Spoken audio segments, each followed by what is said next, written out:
Open the box and take out the accessories.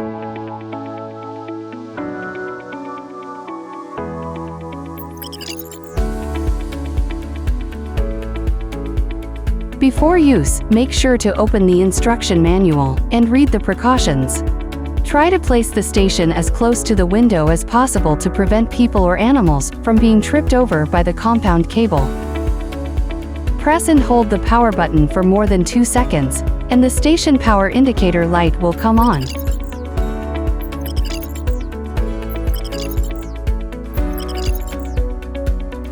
Slide the station dial to open the L-shaped flip. Take out the WINBOT from station. Remove the protective film and protective strip, and take out the EcoVax WINBOT cleaning solution. Open the filling opening on the top of the WINBOT. Take out the EcoVax WINBOT cleaning solution. Please pay attention to the amount poured so as not to overflow the filling opening.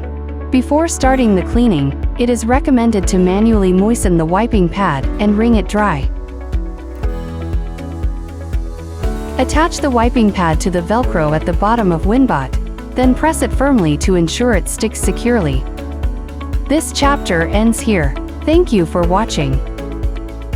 You can also click on the Help section in the app settings to watch more instructional videos.